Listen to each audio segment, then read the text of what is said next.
You know, someone very profoundly once said, many years ago, that if fascism ever comes to America, it'll come in the name of liberalism. Oh, beautiful, full spacious skies for amber waves of grain, for purple mountain majesties above the fruited plain.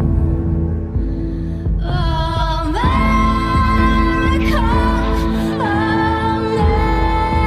America, God shed His grace on thee, and crown thy good with.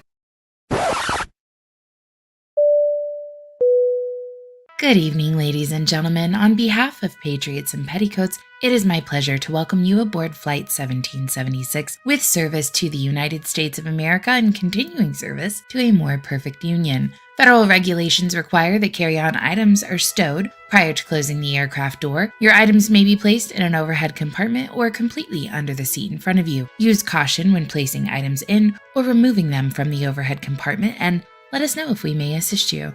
In order to expedite the boarding process, please be seated as quickly as possible after stowing your items and take a moment to review the Constitution and Declaration of Independence located on the device in your pocket. If you are unable or unwilling to perform the functions as described on those documents, please let us know and we will find a more suitable destination for you. Thank you for joining us, and we look forward to spending our evening with you.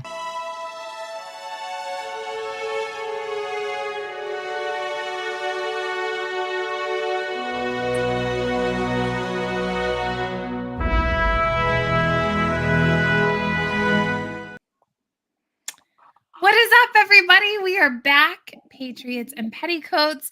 I'm Heather. My co-host Eric and Chris are here with me this evening. Chris, once again, coming to us from a hotel room. Who knows where he is this week? I am in Minneapolis. Oh, nice. Well, actually, not nice, but thank you guys for tuning in. Thank you for joining us this evening. We are excited to come to you from our destinations. Okay, so gentlemen, thank you, Tex. I appreciate that very much. Let's do elephant in the room, right? So we've got another war. We can afford two wars, Heather. I remember that being a campaign slogan. Oh, Biden. guys, don't worry. I have got a video clip for you. Imagine that, right? United States of America, for God's sakes. Here we go. Ready?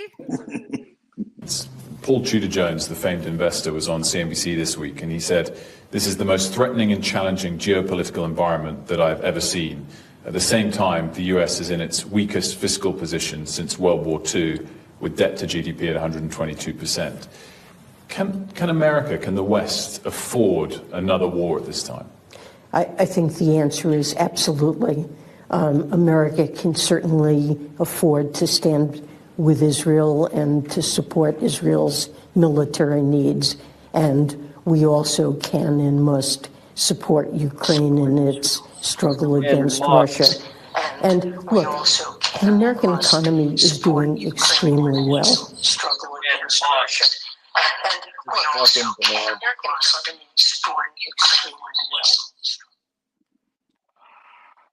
Boy, she didn't miss a beat, Heather. What? How? She had that ready. She didn't miss a beat. She was like, "Oh yeah, we got this. Yeah, we got money in the bank. Are you guys struggling? Because we're good." Okay. She went on in that interview to continue and say that Republicans need to get a House Speaker so they can unleash the funds. Like she was cute. She was ready to go. She's ready for war. It's like you can see like the wings coming out, the hawks. It's like they're growing fucking feathers real time as you're watching them. Hey, Lindsey Graham, I heard it out of his mouth. We are in a spiritual war. Like, pump the brakes, homie. Yeah. Like, where? What? We settled this land as Christians. We are not Jews. We are not Muslims, homeboy. Yeah. Well, who the fuck is we? Motherfucker has a mouse in his pocket. I was like, everybody. I'm sitting there chilling, watching my phone on YouTube. Like, all right, everybody, we just need to take a breath, kind of see what's going on. We're in a spiritual war. I'm like, Jesus Christ. It's like worse than the red zone countdown. Like, right. It's like, it was like Buffer was out in the UFC ring. Are you ready to rumble? I was like, holy shit. Oh, man. Well, I've got a couple more videos I'm going to play, and then we're going to discuss this like in detail.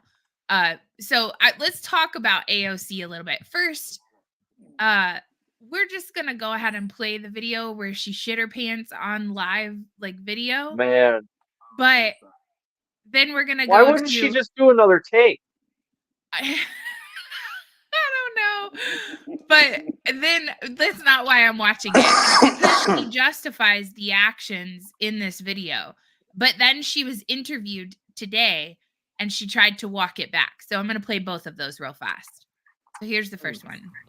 Our responsibility is to the stability and the security of the region. That means being able to support,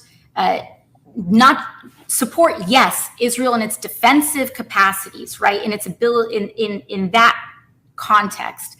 But it also means that the United States has a responsibility to ensure accountability to human rights, to prevent the ethnic cleansing of Palestinians, and to ensure that horrors do not happen in the names of victims who do not want their tragedy used to justify further violence and injustice. Right.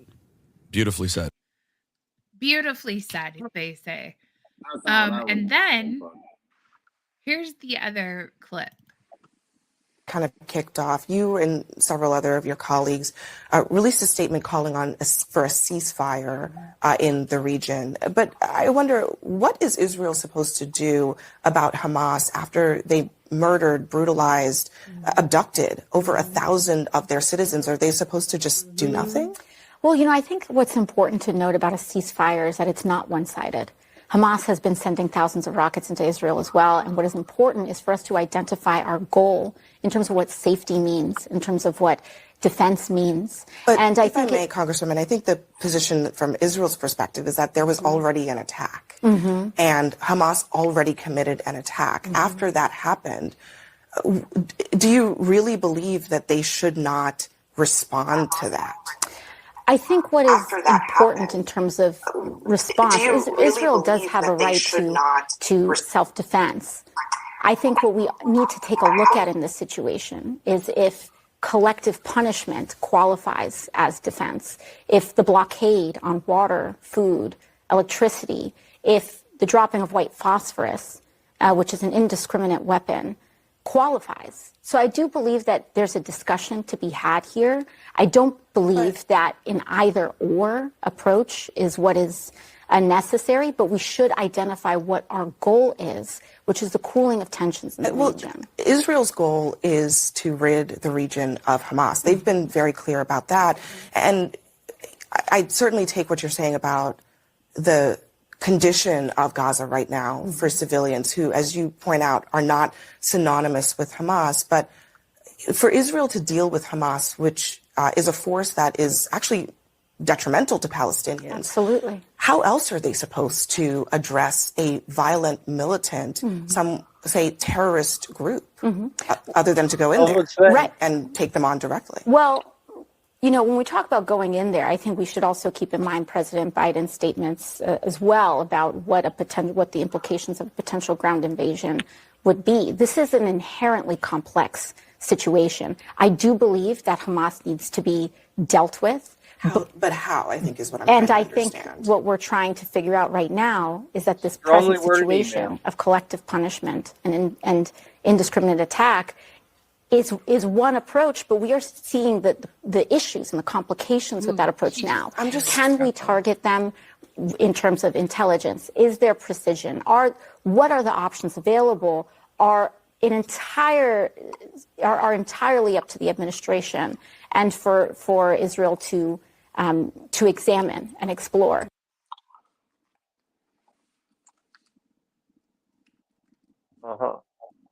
Sorry, I was muted.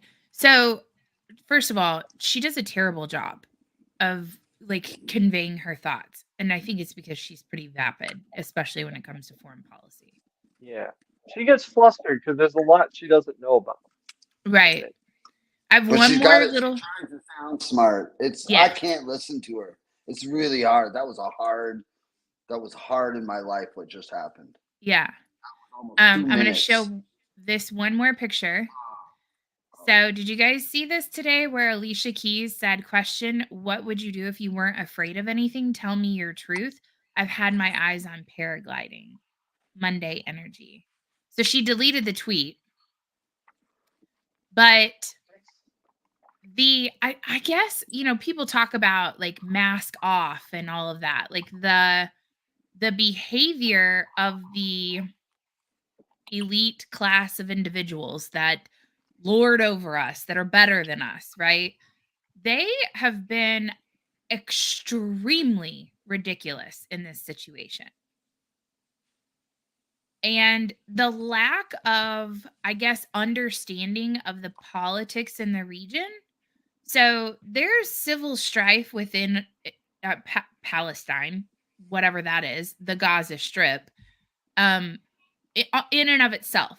The Fatah and the Hamas parties, political parties, have been dueling for decades. And so the Fatah lost in 2006. They lost their election by resounding numbers. Like the people voted. Yeah, the and it was so the numbers, I looked up the numbers just to kind of like have perspective as to what that looked like, because we had a free and fair election too, right? Yeah. So Sure did. So you're racist. You don't vote for me, you ain't black. But so their election turnout was 76%. So 76% of their population turned out to vote. So that's number one factor. Hamas won, and I don't, right off the top of my head, I don't remember the exact numbers, but it was like 76 of 130 seats or something close to that. And the Fatah only won 45 of those seats. And most of them, if I understand correctly, were in the West Bank. So with that being said, on the exit polls, 63% of the people that were polled were happy with the outcome of Hamas winning the election. And so it's like, when people say to me, free Palestine, Palestine is not Hamas, I sit there and I'm like, but I kind of think it is. Like, it's not like here in the United States, there's a solid 50-50 split, right? Like there's every poll that's done, it's just wavering right there between those two. This country is very divided, almost equally in half. That was not divided equally in half. Doesn't sound like it. So it's really hard for me. And it's like, that election that I'm talking about was in 2006. That's the last time they had one. So it's like, if you're the people of that nation, if you want to call it that, do something about it. So what's the voting age? One, I would like to know in Gaza. I think that's mainly children there. It's got a very young population. It was really young when it was started, anyways. The other thing is this is a fucking religion. So we're gonna get a lot of people coming in here that are bad actors in high positions in America that are gonna try to tear us apart on this. They're fucking terrorists. Yeah. I'm sick and tired Palestinian. I'm tired of hearing about the These innocent fucking civilians. Listen, war sucks. And up until about 8 minutes ago, life on Earth, it's not always easy. And bad shit happens. And sometimes you have to make decisions for a bigger population that's going to affect a small population. And it's a small population that's fucking barking about it. But they're fucking loud. And Hamas right now, if you were to turn on Twitter, my Twitter, it looks like they're winning the propaganda war, folks. And let me tell you, that's almost as important to Hamas, if not more important, than winning the battle on the ground. Yeah. And they're fucking good at it. Like, these guys are Stalin-esque good at this shit. Like, they're head above heels, and they're implanted in all the right areas in America. It was a long game, and it worked. Were you guys surprised at the open outpouring of support for Hamas in America? No, not even a little bit. I knew it was coming. I did not. I never thought I would see massive. Now, okay, so Dearborn, Michigan, I'm not necessarily surprised. There are a couple things I'm surprised about, though, to what you're getting ready or to what you're asking. One of the things that I'm shocked by is the like you see gays for Palestine. They're my favorite group. That's my favorite activist group. I'm like, is this real life? Do you know what would happen to you if you were standing in Palestine? Like, do you know what the consequences for your life would be? Well, see, these are the useful idiots. Whenever we always have said, like, you're the first one that's going to get on the wall, bro. Like, it's true, but they are very It's like useful. I was saying to Chris yesterday. Everybody who wears a Che Guevara shirt, ironically, would have been executed by Che Guevara. Your friends are your enemies. Your enemies are your friends. Your enemies are your enemies. Your friends are your friends. It's all fucked up at a time of war.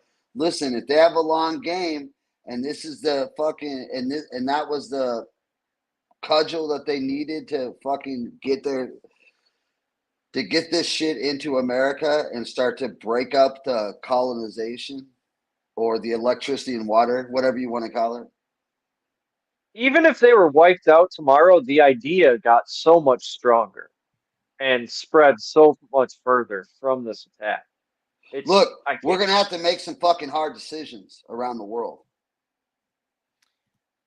Well, we're going to have to take sides. Like this, we can't continue to do this like pussyfooting. I'm talking about making some hard decisions. Like, we're going to have to deport some motherfuckers. Like, we're going to have to clean house around here. I got a good one for you then if you want to talk about deporting motherfuckers, but we'll get to that in a minute because I don't want to leave. Probably they're talking about deporting me. I know Wisconsin, we just have let in over the last year and a half like 90,000 refugees. From what countries? All of them. The South, from Texas. How about that? Oh. The expanded state of Texas. Fuck, dude, that could be from anywhere, Heather. Anywhere. Yeah. Yeah. And they are from Morocco. And let me tell you, Congo. Hamas is like Iran has got tentacles, man. Tentacles. So to Eric's point, another thing that I'm not surprised by, I'm surprised that a lot of people didn't see this coming. I'm surprised. So you've got Joe Biden in Israel or going to Israel tomorrow. He's been in Egypt. Yeah. He's been would hate to see something happen there. Well, God, man, that's not going to be good. But I want to play this clip for you of Blinken talking about this real fast. Well, he has been humiliated, Heather. On Wednesday, I know. President Biden will visit Israel. He's coming here look at him. Would a you critical take him moment seriously? for Israel, for the region, and for the world. And he's coming here to do the following. First, the president will reaffirm the United States' solidarity with Israel and our ironclad commitment to its security. President Biden will again make clear, as he's done unequivocally since Hamas's slaughter of more than 1,400 people, including at least 30 Americans, that Israel has the right and indeed the duty to defend its people from Hamas and other terrorists and to prevent future attacks. The President will hear from Israel what it needs to defend its people as we continue to work with Congress to meet those needs. Second, President Biden will underscore our crystal clear message to any actor, state or non-state, trying to take advantage of this crisis to attack Israel. Don't. Oh. He said don't like 4 times, so to be Listen, fair. we are controlling nothing right now. That's how I feel about it. Yeah. Like they Yeah. have our foreign policy is so fucked right now. So bad. And let me tell you, Gaza has neighbors, all right, that they're not in a war with right now. And they are giving the double barrel middle fingers to them. Fuck you. We're not taking shit. That's a red line for us. Yep. That's a non-fucking starter. If you're fixing to move into a fucking neighborhood and your best friend goes, yo, I've lived there, fuck that. You can't live there. You listen to him. So I think there's a very small percentage of bad actors that are all over America. And then they've got a brainwashed cult of sheep that just want to get behind anything that's going to get them out in the streets and feel like they're saving something. I'm really glad you said that, Chris.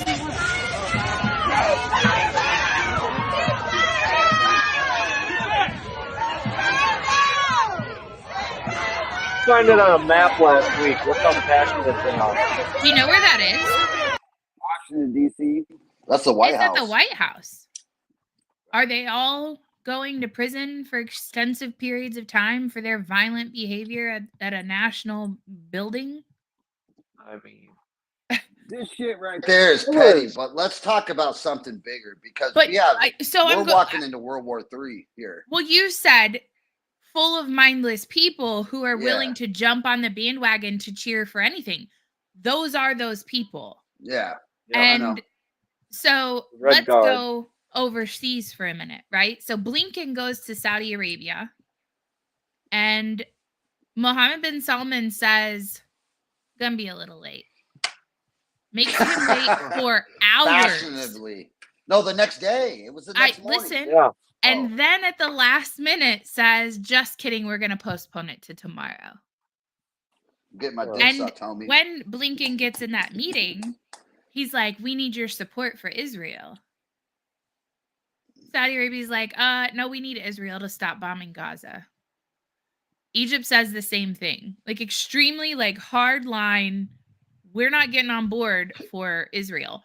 And the fact that these people like Blinken and stuff like that they had the perception that they would just saunter over there and all of these Arab nations would be like, oh, okay, I'll jump on board with what you're saying. The fact that was like the mentality approaching this is wild to me. No, it's to them. They live in a bubble, I feel like, and it's not reality. It's just not. I'm just glad he didn't have like a dildo in his pocket pulling it out. Like, we need to. Hey, let's go through some of these comments on YouTube real quick. Oh, from text? Uh-huh. From 1517 to 1917, the Holy Land was controlled by the Ottoman Empire, not Palestine. In Texas, we have all the people crossing the Rio Grande.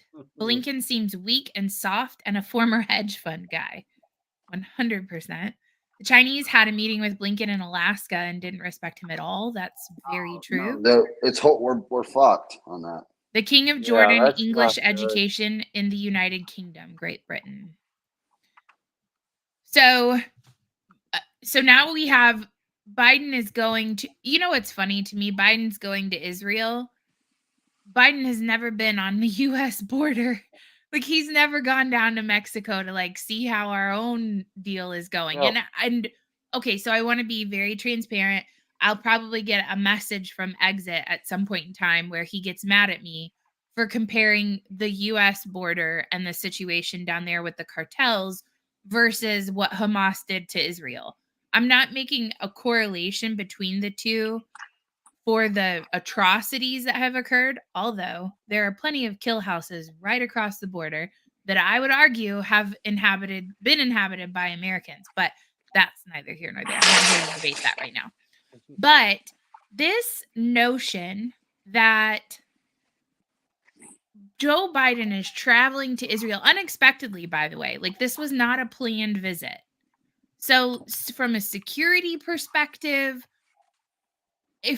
and now you have Hamas is calling for like a day of rage or something while he's there. Is that right? Yeah. Yeah. Tomorrow. Here's what happens.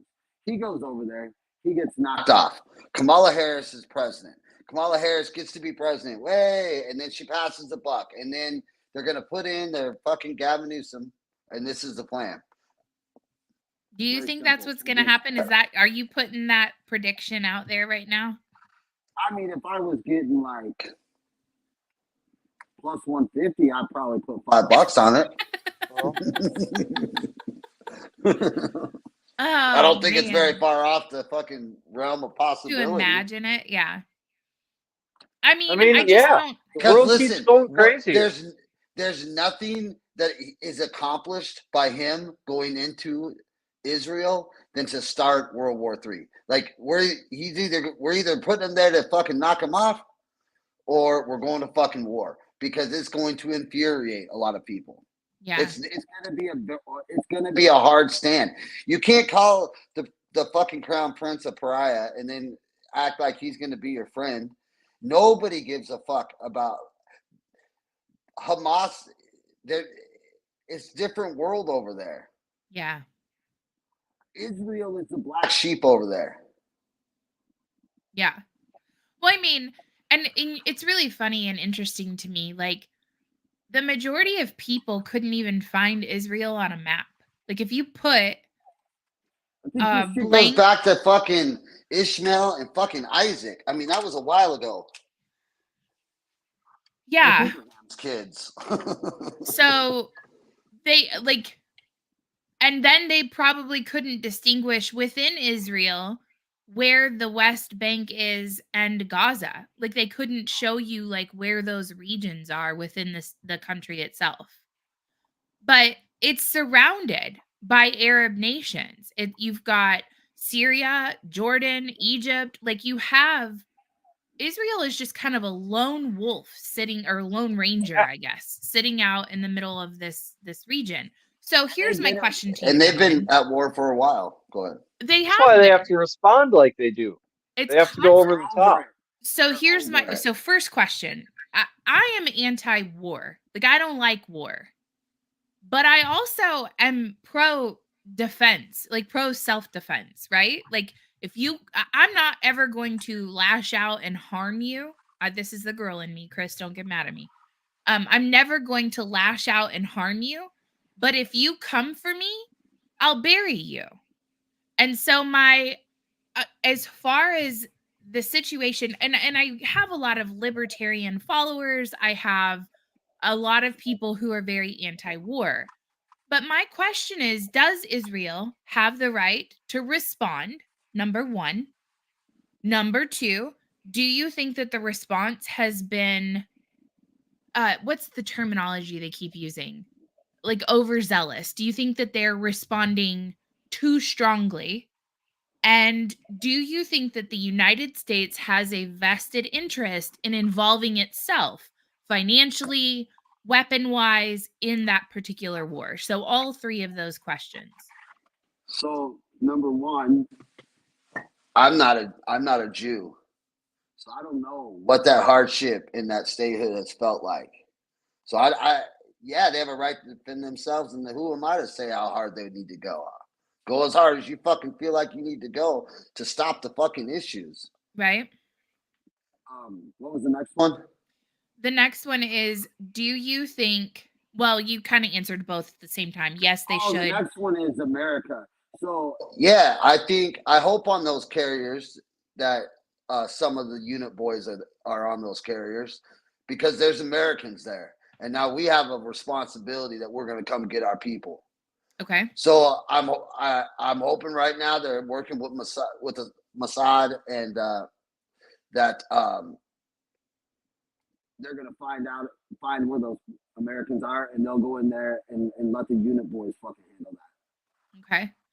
So, did you guys see where the Biden administration, the State I'm Department? not saying go to war again. Yeah. We have tier 1 operators for a reason. It's not going to take very many. They'll go in and get the job done and get the fuck out. Yeah. People.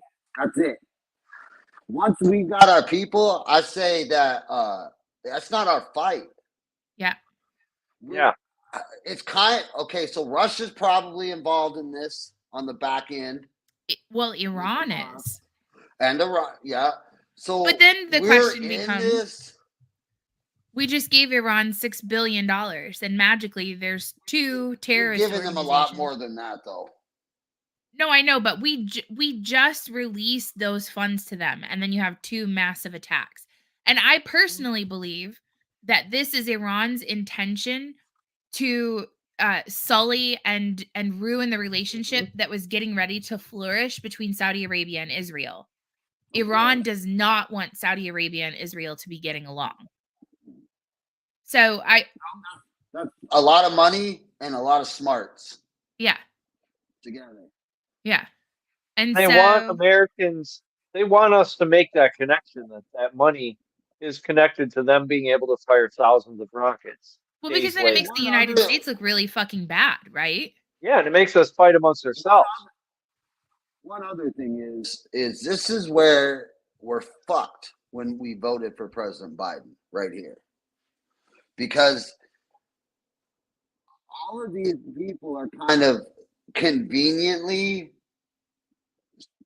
coming together. It's for convenience. They'll all slit each other's throat at any fucking second. All of them. Russia, add them all in. None of them are tight.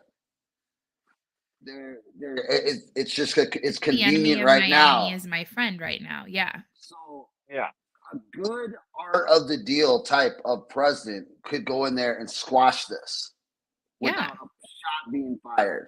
I mean, Israel's going to do what Israel does. Right. You can't. I mean, they went in there and raped their fucking women. If that happened in America, you would have a whole bunch of motherfuckers ready to fucking just wreck shop on your country. I mean, wreck it for 20 years. That's what we do. So who are we to say nothing? I don't disagree with you.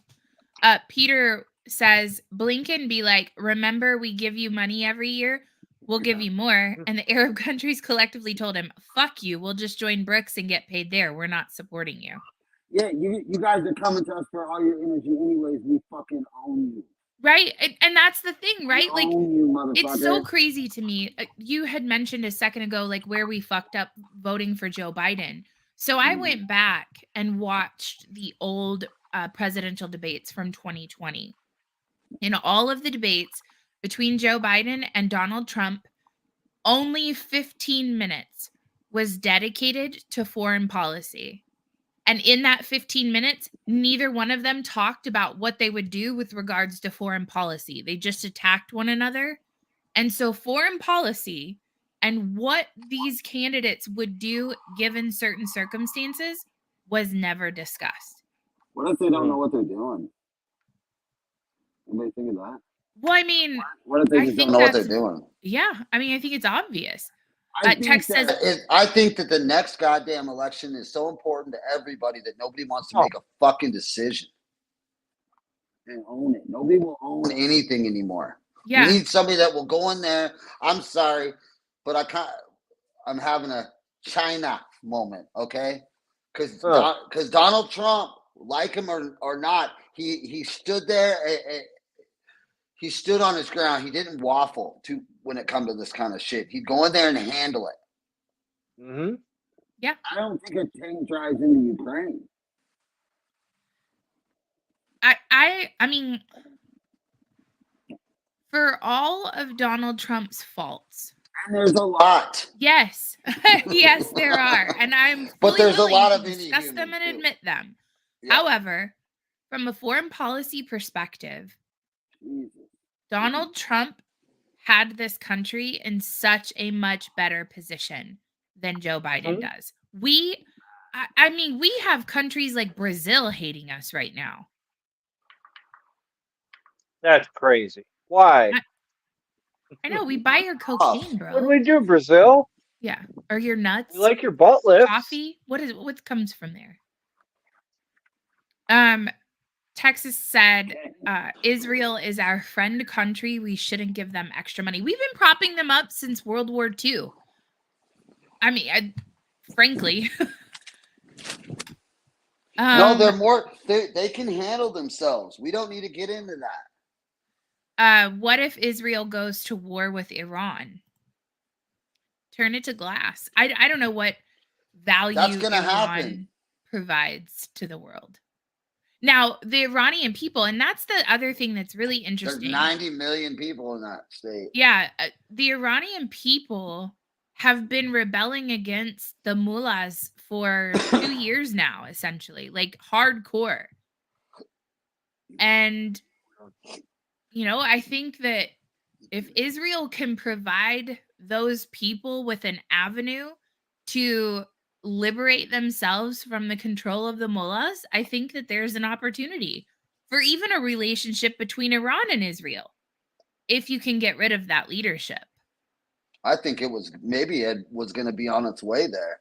I think, well, without shots being fired. Maybe. There was a path.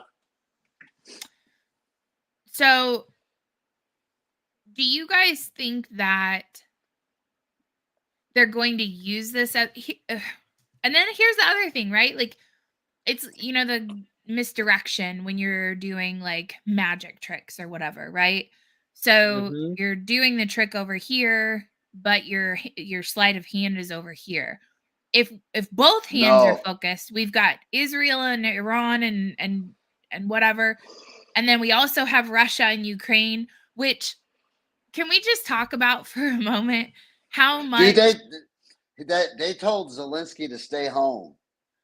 Did you see that, Heather? I did not see that, but can you imagine like Zelensky right now? He's like watching the it's like the meme where the guy is walking with his girlfriend and the really hot chick walks past him and he's like turned and looking and the girlfriend is like, "What the fuck?"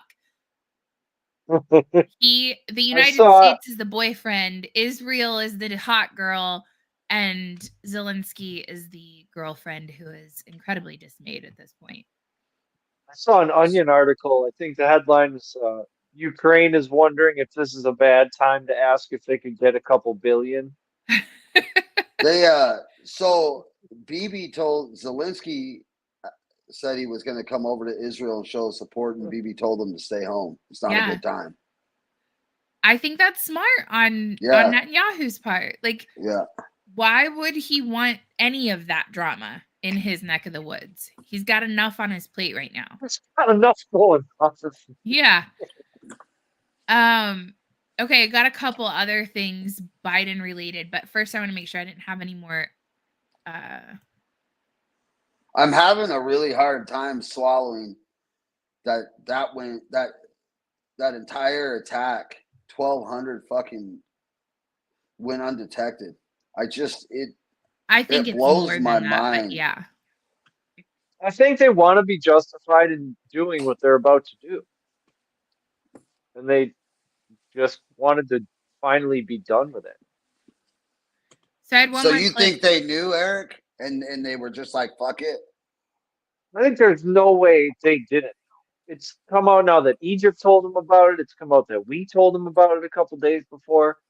And maybe they said, hey, this is going to suck.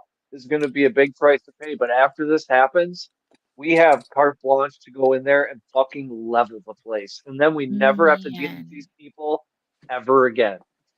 They'll let us off the leash completely because they're going to do horrific things. They're going to kill women and children and they're going to drag them through the streets. You know what these people do. And after that, nobody's going to say shit when we wipe them out. I don't know how that made it through the focus groups, though. Let's sacrifice some of our women and children and 40 babies. Like, they better I don't know goddamn hope that doesn't come out. Well, and that's what... I don't know what else... This is fucking Mossad. They know what you're going to do before you know you're going to do it. Whoa, wait. There's a perception that Mossad knows what you're going to do before you're going to do it. Is that perception getting cracked right now? Well, not just the perception, but I mean, like here in the Maybe. United States, how many mass shooters right after they murder a shit ton of people, the FBI says, yeah, they were on our watch list. Yeah, we Every knew single about one. them. So, it's it's what's actionable intel. What intel are you receiving that you can take action on? Right, fucking paragliders. They bulldozed the fence. Like, this wasn't high tech shit. Right. They basically just Leroy Jenkins in there. But you know what, Eric? That training had like that paragliding shit. That's not like easy. It took No. some decent training for them to be. Now, one guy did end And up that's in the another fucking thing. electrical wires, so his training he wasn't extensive enough. But No Mossad agents saw these guys flying around in these things, learning how to fly. well, I mean, Eric, Or okay, right now, saw them buy all the parts, saw some sort of maritime manifest with a bunch of engines on it. but if don't know. you walked Maybe I'm outside right overestimating how now, good they are. if you walked outside right now as just a regular everyday citizen, a civilian, and you walked outside and there were a shit ton of people paragliding and hang gliding or whatever above your head, would you be like, oh, those are terrorists coming to kill me? No. If I lived on the Gaza Strip, I would, or near it. I'd be like, what's up with that? I mean, Now, maybe what's up with Mossad- that, but I mean, so they they came in they pretty didn't obviously innocent. they didn't train there, obviously. Exactly. But Who's asking that question? Who trained these fuckers? Hezbollah, all of them. It'll come back to resistance. something we taught somebody. Well, and that's so. It's funny watching some of these guys walking around with fucking M4s in their hand. It's like, where'd you get that? It's ridiculous. Okay, so one more video. This is the unprecedented day of anger. Just now, Lebanon's Hezbollah declaring that tomorrow will be, quote, a day of unprecedented anger. This against Israel, the same day, of course, that President Biden is visiting Israel. America Reports co-anchor John Roberts joins me now from Jerusalem. John, I know there are a few things we want to talk about here. Just let me start with this breaking news development, a day of unprecedented anger. I mean, you're there in the heart of this. You've given us some amazing reports already. What should we be bracing for? Well, this is all centered around that whatever happened at that hospital. We don't know if it was from the Islamic Jihad side or if it was the Israeli side. Both sides are pointing fingers at the other, but the Israelis say they've got data to back up what they are saying. But, you know, for the last 10 days, Hezbollah has been harassing the Israeli military, Israeli civilians in the northern part of the country. If they are declaring a day of rage tomorrow, probably in response to this hospital, we could expect that those cross-border attacks will continue. Now, that whole area along the northern border from Metula up at the tip of the Galilee Peninsula to Nahariya over on the coast has been evacuated along a 2-kilometer border. So there won't be that many people in the line of fire unless Hezbollah decides to go for its inventory of rockets, which then would escalate this to a level that it hasn't been so far. But this is going to present an enormous challenge for President Biden because he's coming here to talk to Benjamin Netanyahu tomorrow about the way forward. He wanted to get a read from Israel on what the aims and the strategy were for the ground operation in a way that will, to the best of Israel's ability, limit the potential for civilian casualties. And then he was going to go on to Amman, Jordan, to talk with King Abdullah, President al-Sisi of Egypt, and Mahmoud Abbas of the Palestinian organization. And we were kind of reading the tea leaves, Charles, to think, is that meeting to discuss a potential way forward in Gaza after Hamas is gone? But now Mahmoud Abbas is saying, as a result of what happened at this hospital, that he is not going to that meeting.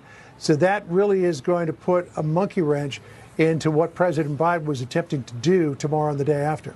John, could the meeting also cover refugees? Because from what I understand, Abdullah they've been pretty firm about Jordan and Egypt not accepting any refugees. And it has all the earmarks of a major humanitarian crisis building up at some point. I mean, it really is curious that you hear from these Arab nations about the plight of the Palestinians who are fleeing the violence in the northern part of Gaza, and yet they are unwilling to accept any of them into their countries. What this is more about, particularly the meeting with Netanyahu, is getting aid into Gaza, to Palestinians in South Gaza, and creating safe zones so that they will have a safe haven away from the fighting. Which is why, I mean, the loss of life in this hospital explosion is terrible, but it also couldn't come at a worse time, because it really is going to put more and more pressure on Israel to accede to a ceasefire. It's going to put more pressure on President Biden to put pressure on Israel for a ceasefire. So the way forward at this point really has been muddied by all of this, as if it wasn't muddy enough already. And John, thank you very much. And be Why do you think that these surrounding countries don't want to take anybody from Palestine? Yeah, because they're terrorists. Yeah. It's very simple. Like their own, like it's a different religion. So it's not just like ethnically different. It's a different religion. It's different. They're different people. Yeah, it's gonna be. I am very interested. I will be paying very close attention tomorrow to what happens on Joe Biden's visit. What is he going to say? Like, what good is that man in a meeting? There's nothing that there's nothing to say.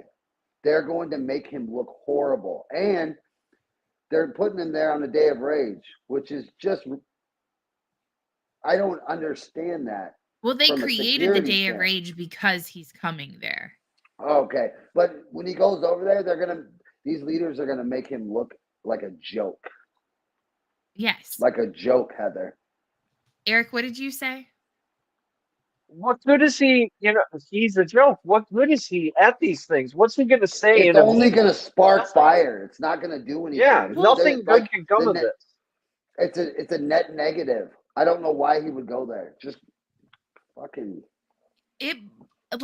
Can you imagine what that room is going to look? Can you imagine just any sort of like high level? He's not even going to know who to shake hands with. He doesn't know who these people are. Can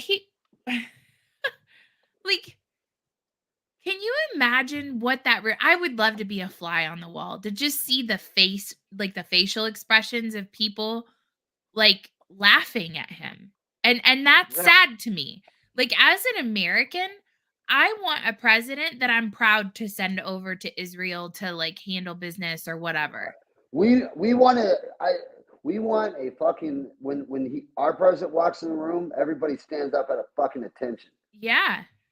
Like they get fucking right. The eye contact's there. They're early. Tech says, I was told online the Palestinians are seen as the ghetto people of the Middle East. Well, it's because they're like because they're terrorists, Tex. Not even just the terrorist part, but they're homeless, right? Like, just like I'm politically homeless. I'm not a Republican. I'm not a Democrat. I am a politically homeless individual. It's the same thing for the people of Palestine. Palestine's not a real country. And they're seen, it's almost like gypsies. If I were to give some sort of historical like equivalency to what they are. And I'm not saying Palestinians are gypsies. That's not what I'm trying to say. It's just from a comparative perspective. That's how I think that they're seen, if that makes sense. A couple other things that I happened to snag. So the Biden administration has sent $2 billion to Afghanistan ever since the Taliban took over. So, and we're getting ready to send another, I think it's like 26 million or something. Yeah. Because the Taliban needs more money. So let's fund them too. But here's what I did want to talk to you guys about. So, and I kind of cut off the article, but the Biden administration was sued by in like a class action lawsuit by migrants who came in during the Trump administration. and there's Oh, nice. 4,000 of do what? That's very nice. Yeah, they were sued due to separating them from their children. And so I have a question for you guys. If you are in the commission of a crime, let's say drugs, something nonviolent, but you have your children with you at the time that you are committing said offense, what happens to you as an American? I go to jail and my kids go to foster care, I'm pretty sure. Correct. Or to a family member or something like that, right? Yeah. So in this lawsuit, they came to a settlement that allows families to live and work in the United States for 3 years while supplying their housing, mental health services, and their legal assistance for applying for asylum. In That sounds like a addition pretty good to deal. in addition to that Can I get settlement, that deal? it also prohibits the federal government from ever separating a migrant family from crossing the border for at least 8 years for merely violating U.S. immigration laws. Families can only be separated if the parents are considered a danger to their children or the public. So we're now to the point where we're literally paying people for committing a crime. So my question when I read this was, are we also paying, people who were put in jail for drug offenses that got separated from their children? Are we providing them with housing, reuniting them, providing mental health services? These are illegal aliens who came into this country illegally. They just sued our government and are getting free housing, the ability to work in the United States for 3 years. They also asked for, it was like $400,000 per person. But Joe Biden drew the line there. He's like, oh, tough. He took a hard stance there. Yeah. That was dark, Brandon. Yep. Oh, I do have like a quick gun thing that I thought might be good. Let me go to Pete's question or statement.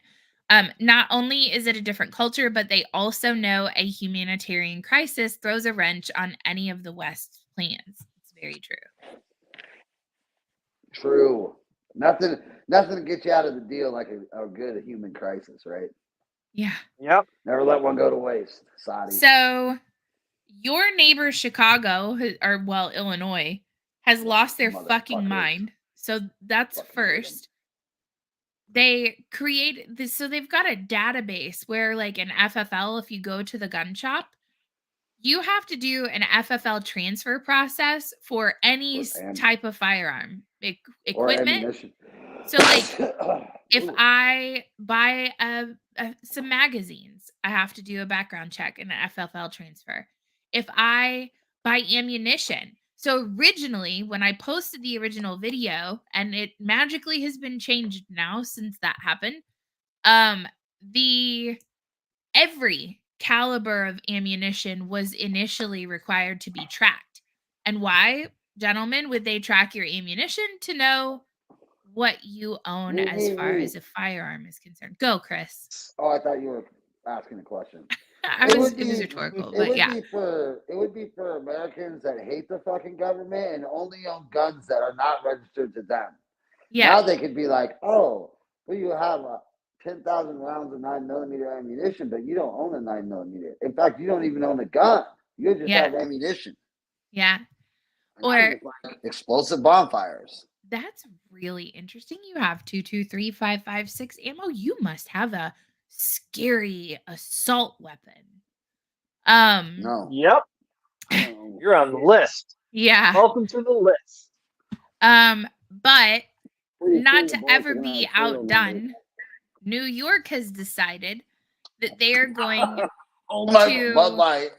try to regulate 3D printers. So the way that the law is written, or the way that they put it on here, is number 1, any retailer of a 3D printer sold in the state of New York, which is capable of printing a firearm, not that that's what the person bought it for, is capable, or any components of a firearm, is required and authorized to request and receive criminal history information concerning such purchaser from the Division of Criminal Justice Services in accordance with the provisions of Section 800, whatever, blah, blah, blah. Access to and use of this information shall be governed by the provisions. Division of Criminal Justice Services is authorized, here's where it gets really fucking good, to submit fingerprints to the FBI for a national criminal history record check. They want your fucking fingerprints to buy a 3D printer. No. And not to send them to like your state police, to send to the fucking FBI. Within 15 business days after receiving a request, the Commissioner of the Division of Criminal Justice Services shall review such criminal history information and determine whether such purchaser has been convicted of a felony or serious offense, whatever that means. What do they deem to be serious? Or who is not the subject of an outstanding warrant of arrest. So, here's the really interesting thing about this. You can go to Hobby Lobby and purchase a 3D printer. You can go to Best Buy and purchase a 3D printer. You have small companies like, so you can go on Amazon and purchase an Ender 3. So you're telling me now, if I am a citizen of the state of New York, maybe I want to print some cool figurines for my daughter's birthday presents. I have to submit my fingerprints to the FBI to purchase my 3D printer from Hobby Lobby, because it might print a firearm. That's why we don't live in New York, Heather. Yep. It blows my fucking mind that we've reached this level and allowed it. Like people are still complying. Yes, they're going to comply right into the grave. For the ones that aren't. Well, that's true. I mean, there are plenty of people who aren't. That's 100% true. Okay. I think that's all that I had slide-wise. I think that's all that I have video-wise. I do have a 2 truths and a lie. Do either of you have anything that you want to discuss that I didn't bring up yet? I heard Trump's. So much happens every single day. Oh, real quick on the Trump front. So a couple things actually on the election front real fast. Donald Trump was issued a gag order out of Washington, D.C. Yeah. for disparaging members of the government. Like the people who are investigating him and prosecuting him, he is not allowed to say bad, mean words about them. Or any words. Specifically Jack Smith. Fucking bitches. Hey, did you see the elections that happened in Louisiana? Yeah. That Turned was a red red for the light. first time in how long? Long time. Long time. Which, That's going to be okay. a trend. So is that like a kind of a foretelling of where we're going, or? It was like the last Democrat they voted for in 19 would be like plus 12, and this Republican and was plus 30. So these were like 40 to 50 point swings in every county across. That's crazy. It's like Democrats just didn't go to the polls. They just have nothing to get up for. Yeah. Nope. So the next debate, I need to probably announce that since we'll probably be covering it. But so who has qualified for the debate, right? We've got fucking Vivek Ramaswamy, Donald Trump, Nikki Haley, Ron DeSantis. and Ron DeSantis. Those are the only people who have qualified. Christie didn't make it. Who? Chris Christie. Not yet. He hasn't. And Donald Trump. That Donald Duck line. That was so good. Mike Pence is about gonna to make have to it. file bankruptcy. Like he's not going to He's make like it. 600,000 in debt. He's not even above board. Fox finally chimes in tonight and says, "Scam salami." I think, yeah. All you gotta do is whisper Ramaswamy's name, and all of the Ron DeSantis fanboys will come out. Scam salami. Oh, I thought he was talking about Chris Christie. No, he's talking about Ramaswamy. Oh, okay. Calls him scam salami. Hold on, let's see.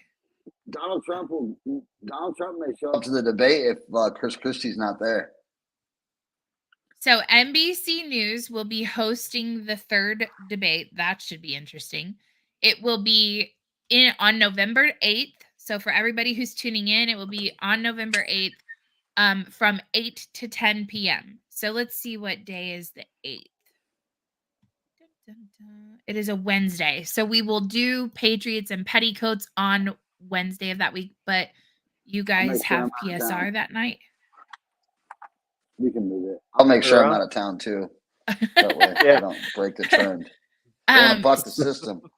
So, and it says 7 candidates were on stage in the second debate. As far as so qualifications, they need 70,000 unique donors, and they must also register at least 4% in 2 national polls. Donald Trump is obviously still the front runner. I was curious to see what was the little dude's name that I thought did so well last time. Did you? Hey, Heather. Yeah. Can you say what the qualifications are one more time, please? Yes, 70,000 unique donors, and they have to be polling 4% in at least 2 70,000, or since the last debate? Since like the last debate, or maybe all time. I don't know. I don't know if that's been. Surely it's more than, or like that's just this time. Fox said Trump can't even find donors. He's qualified, crazy. So hold on. They have not announced yet who the moderators are going to be. I am waiting very excitedly for that. Chris Christie and Mike Pence have met the polling requirements. They're both polling at 4% in 2 polls, but they do not have 70,000 unique donors. How is either one of those fucks have 4% of vote? They are buying those votes. They are buying those votes from India on fucking Fiverr. Tim Scott has not hit 4%, nor does he have 70,000 donors. Well, he's ready to go to war too. So my guess, Doug Burgum, that's who I was thinking of. No way. I wonder, I don't even see any mention of him. Did he already announce that he had dropped out? Maybe. Trump wouldn't meet that since he only got 100,000 in the last 3 months. Are you sure, Fox? That's all he's received in donations for 3 months is 100 grand. I need you to provide a source, sir. Which I will probably get in my DMs here. Sell more coffee mugs. No, he needs to do his NFT drop again, where people buy this stupid little fucking cards with his face on them. You can do bobbleheads next. Yeah, he looks like a bobblehead. Okay, we're gonna do 2 truths and a lie. We're ending a little bit early this evening. 2 truths and a lie. Oh, he said okay, gotcha. Small donations, everything else was moving PAC money. Gotcha. I always like it when Fox comes on here and just saddens the day. Okay, are you guys ready? Okay, to the people who are tuning in, if you're new to Patriots and Petticoats, 2 truths and a lie is a segment that we do at the end of every episode where I tell 2 short stories that are true and 1 story that is a lie. And you have to, without using Google, you have to determine which story is in fact the lie. So from like 1911. So I got some modern ones this week. Okay, you guys ready? Yeah. All right. Story number 1.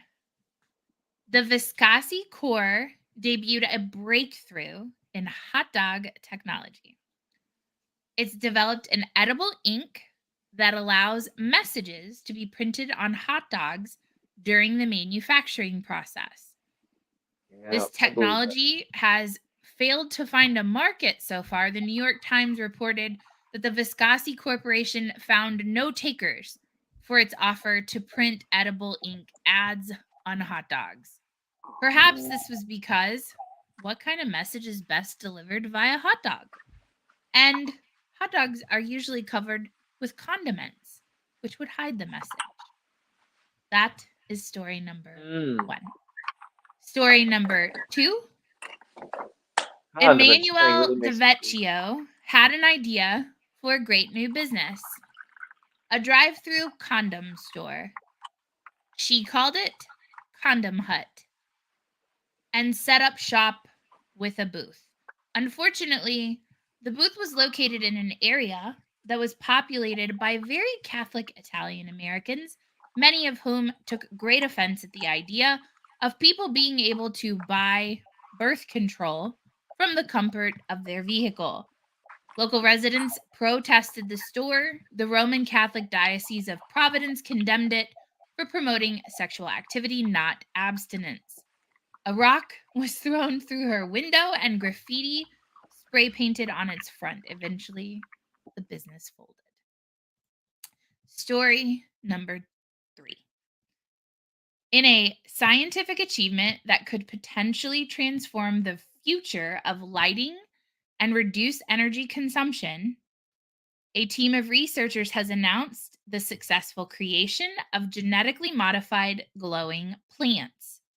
This development opens the door to potentially replacing traditional electric lighting with bioluminescent plants. This project is known as Project BioGlow. It's involved the genetic modification of various plant species to produce their own natural source of light by introducing genes from bioluminescent organisms such as fireflies and jellyfish into the plants. The researchers are able to make them emit a soft greenish glow. Which story is the lie?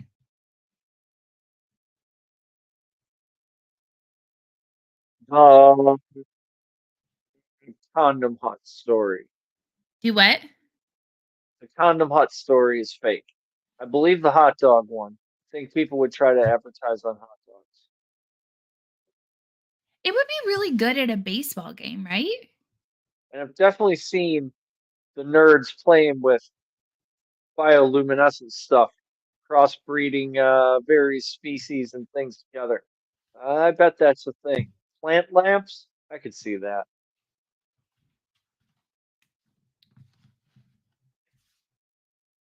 I'm going with 2.